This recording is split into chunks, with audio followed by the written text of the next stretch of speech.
Welcome back to Catholic Lunch Break here on AM 1430. This is Wyatt Goolsby, and this is the program where we highlight Catholics here in the greater Houston area who promote the values of the church. November is especially important for us as Catholics as to remember the faithfully departed and to pray for the repose of their souls. One way we can do that here in Houston is with a special sacred music concert called In Memoria. And so we want to give you the chance to win free tickets to that concert. Joining us here on the program is Dr. Rick Lopez. He's the Associate Director of Music and Liturgy for the Office of Worship for the Archdiocese of Galveston-Houston. Dr. Lopez, welcome back to the studio. Thanks for being here. Thank you very much, Wyatt. It's great to be back, as always. Thank you very, very much for the opportunity. Sure. So I mentioned this is an annual sacred music concert, and I want to give people the chance to win some tickets, thanks to the Scanlon Foundation for donating some. But give me just an overview of the event, date, and time for this concert. This is our 15th annual sacred music concert in Memoria, and it will be, as you said, Wyatt, it will be at the Co-Cathedral of the Sacred Heart on Sunday, November 24th at 3 o'clock, and the doors will open at 2:30, and tickets can be purchased online, which we'll talk about in a little bit. Mm-hmm. And it is featuring the Archdiocesan Choir of about 40 singers, and we have another 25 or so singers also joining us for this concert. I'm very happy to say, from the University of St. Thomas. It's the University Choir from the University of St. Thomas will be joining us for this performance. Oh, very good. Yeah, I'm very, very happy about that. Very, very excited about that. It's one of the purposes is for inviting them is that this particular requiem is on the larger scale of the requiem masses that are typically composed. Giuseppe Verdi is really primarily an opera composer. Most Aida, Rigoletto, La Traviata, things like that, and very much better known as an opera composer. But a very dear friend of his at the time, a literary poet, an author, and philosopher, passed away, Manzoni. And he chose to write a mass to honor the passing of his very, very dear friend, Manzoni, in Greater Rome.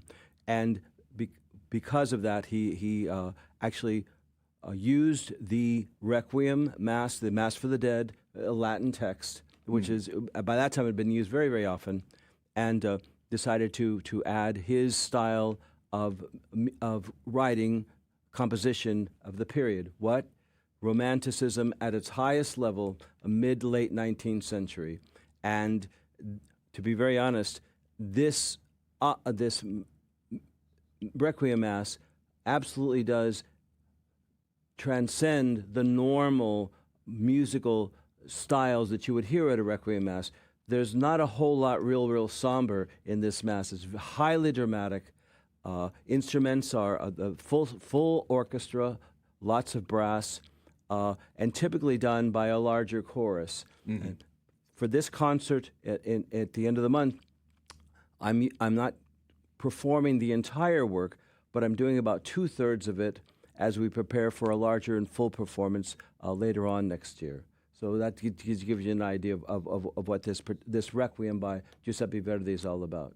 I'm always blown away by the culture of the Catholic Church, whether it's music, art. It's incredible to think that our faith has inspired these kinds of works over the centuries. Absolutely. So I'd mentioned that people can actually get tickets. So we have a limited amount of tickets from the Scanlon Foundation that we're able to offer for free. So if you're interested in that, maybe you have a family member, maybe you have a spouse who you want to go with. Again, Dr. Lopez had mentioned this is going to be on Sunday, November 24th. It's going to be at the Co-Cathedral of the Sacred Heart downtown. The concert begins at 3 o'clock. Doors open at 2:30.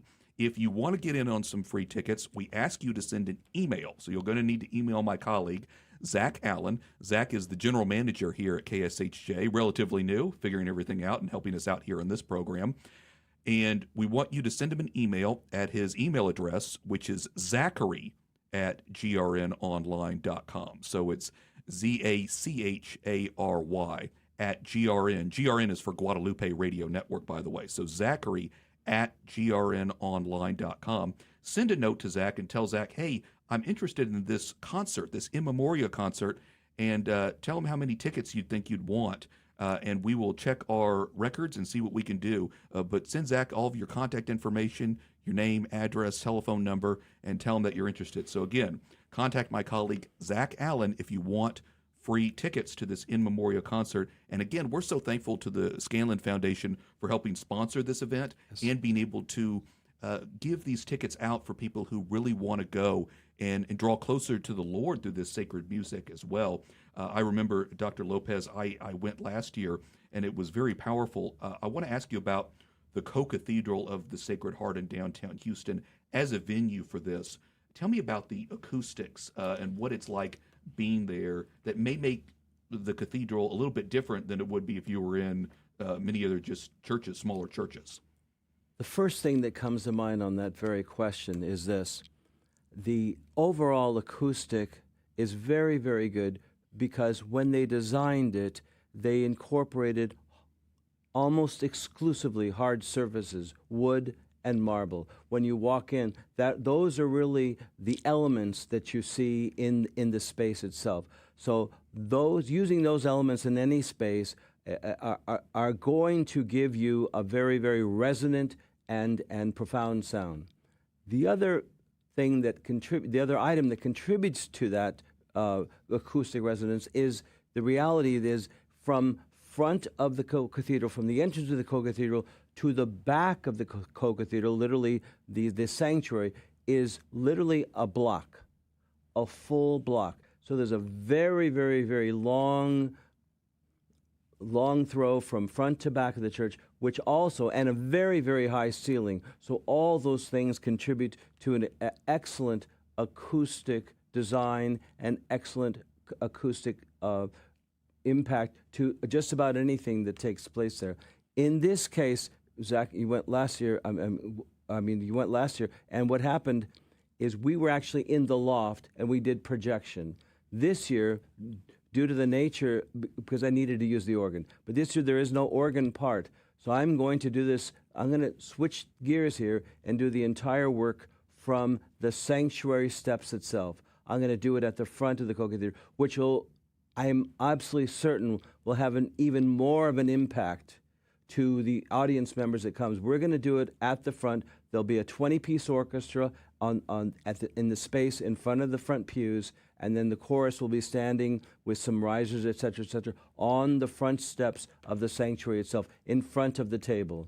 So there'll be about 60 voices with the UST University Choir singers, 20 or so orchestra members, all in the very, very front, which also now will give that space a tremendous bonus to anybody sitting in there. They're going to hear this firsthand from the very people that are going to be singing right at them from the wherever they're sitting in the main part of the church itself. So it's going to be I think it's going to be very, very impactful that way. Yeah, and I think people, like I said, may have attended in years past, like last year, may have to kind of think about the significance of that, and you may not know until you actually see and hear it in person, because last year you had the whole choir up in the loft in the back. Yes. And like you'd mentioned, you had a projection screen yes. that was there right in front of the altar, so right. the people in the pews were sitting in the pews and were watching the projector screen, right. but you can hear the music from right. the back. That's interesting that you're now switching it up this year and has the potential to really be even more impactful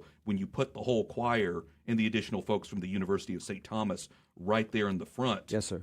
So if you're in the pews right there, you're really going to hear and see everything. That is correct. And as I've already mentioned, Wyatt, this is a very, very dramatic score. This is very much representative. How he wrote it was typical of that period of music. This is where in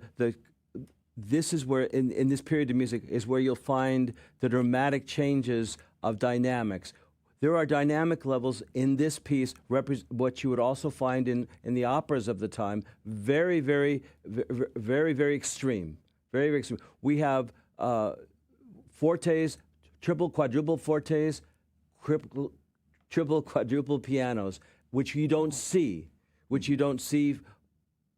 anywhere prior to that, but when we get to the Romantic period, and that's it was written very much in the style of the great Romantic composers of the time, even Wagner, so on and so forth. Very, very, very, very powerful, and very, very subtle at the same time, depending on where we are in the using the text and so on and so forth. So yeah, it's very much like an opera, very much like a dramatic opera, using our wonderful Latin text from the Mass of the Dead. It's very highly dramatic. Yeah. Yeah. Wow. It's incredible to think about that. And like I said, now you've been doing it more than a decade.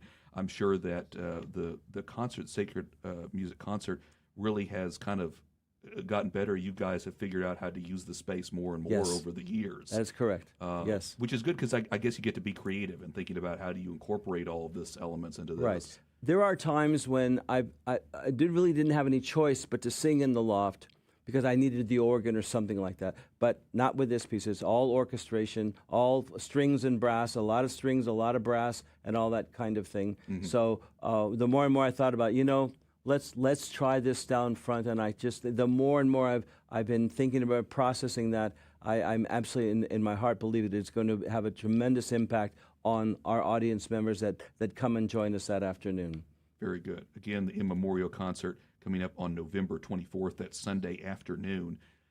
I do want to go back, Dr. Lopez, because I've had you here on the program, and I've asked you this before, but yes. I think it's so important to reiterate the importance of sacred music and what you think it is about sacred music that's so unique spiritually that draws people closer to Christ, because I feel like even people who may not have been to church in a while can go to a concert like this, listen to sacred music, and it's almost stirred something within their soul that nothing else quite has been able to do.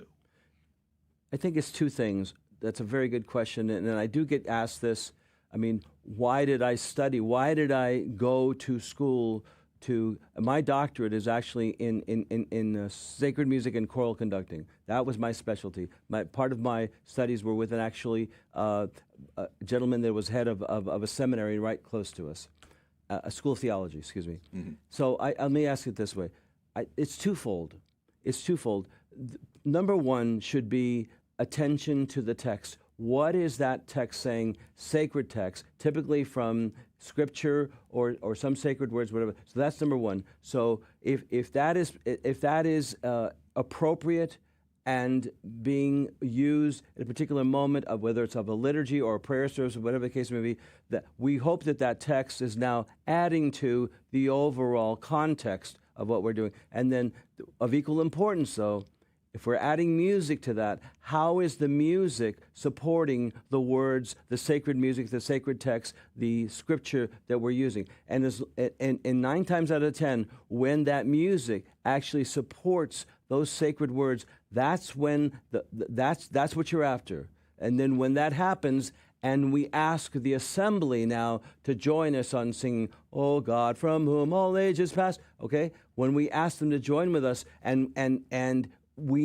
it is at a particular moment that is appropriate for that particular liturgy, or whatever the case may be, then now we have engaged them in all the senses, haven't we? We've engaged their mind, their heart, and soul, and their voice. And it is that full engagement that we're always ever, full, active, conscious participation. And nothing better does it than music, as far as sacred music, done well and appropriate, supporting that moment of the liturgy. Full, active, conscious participation. And then my job as a sacred musician is to make sure that I'm selecting music that enhances that moment, that supports that moment of the liturgy on all aspects. Text, the actual music itself, however, if it's melodic or whatever the case may be, that it supports that moment. And when that's all engaged, there is no substitute. Mm-hmm. There is nothing that does. There's nothing else. God gave us these voices, which go way back. I mean, to even before we were born. Mm-hmm. But God gave us these voices to use to sing His praise. So now my job, when I select music for the liturgy, when I select music for a prayer service, or whatever the case may be, that I want to make sure that I'm selecting something that, based on a text that's appropriate, and then I want to see, does that music support that text? And yes, it does. Then we're halfway home, and then make sure the people sitting in those pews are joining with us, however that can happen, whether it's by good leadership or just by good instrumentation or whatever the case may be. All I care about is that assembly is join us with us on that sacred text and music. Amen. I love that idea of engagement, using all of the senses that God gave us to be able to really feel, express ourselves in a way that can't be matched. No. Other than sacred music. That's how I see it anyway. Yeah, it's incredible. So again, if you just now joined us, you're listening to AM 1430. Wyatt Goolsby here with Dr. Rick Lopez talking about this In Memoria concert, which again is coming up on Sunday, November 24th. It's a Sunday afternoon at the Co-Cathedral of the Sacred Heart in downtown. Again, if you want to get in on free tickets, we have several that we're able to give away thanks to the Scanlon Foundation. Send my colleague Zach Allen an email. He's the general manager here at KSHJ. Tell him how many tickets you'd want if you have friends, family, or a spouse that might want to go with you. Again, you can email Zachary at his email address. That's best to send him all your contact information. Zachary is ZACHARY at grnonline.com. Again, send Zach Allen an email telling him that you want to attend this In Memoria Sacred Music Concert. Again, November 24th. For people, Dr. Lopez, who just want to read more about the concert, get more information, if they end up wanting to buy tickets through the website, give me the website. It is www.archdiocesan.org/altogether INMEMORIA, In Memoria, all together. In Memoria, okay. After the slash, yes, that's correct. Good. And if they can't remember that, just go to the Archdiocese That's exactly website, right. Yes, it's all done. That is right. It's go to the website for the Archdiocese of Galveston-Houston and scroll down a little bit, and you will find an ad for this concert as well as that link for tickets and information. Very good. Also, sponsorship opportunities are available for if you have a business or individual that wants to support the Archdiocese as well. All you got to do is reach out to this gentleman right here, Dr. Rick Lopez. That's right. Very good. Well, we'll continue to get the word out about the In Memoria concert. And again, folks, if you're just now listening, send Zach Allen an email if you want to get in on some free tickets. Dr. Rick Lopez, Associate Director of Music and Liturgy for the Office of Worship for the Archdiocese of Galveston-Houston. Thank you so much for your time today. God bless you, Wyatt. Thank you very, very much, and God bless everybody that listened today. I hope to see you there. Always good to have you.